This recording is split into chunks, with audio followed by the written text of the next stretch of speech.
Welcome back to the channel CAD Comrade, and in today's video we're going to learn about how to backup files in AutoCAD. So it is very simple and it is very useful. So just right click on your mouse, go to this options menu. Oh sorry, I just go to the found menu. Just go to this option menu at the last.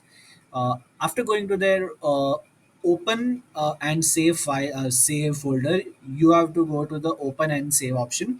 Under that you have to go into file safety precautions. In that you have to take care of these two boxes, because the automatic save box, if you have the official version of AutoCAD, then this will definitely work. If you don't have the official version of AutoCAD, then you might have to take chances and you might have to see that does it work in your case, yes or no.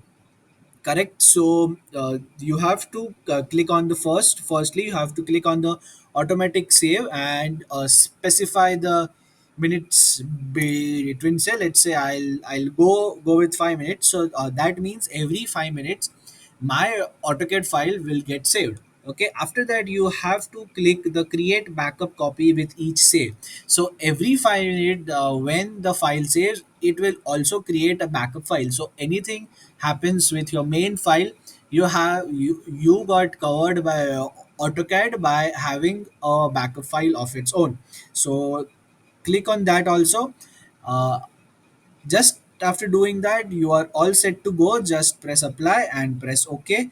Now your files have backup and will get auto saved every 5 minutes. So that was it for the video. If you liked it, then share it with someone who may need it. Thank you.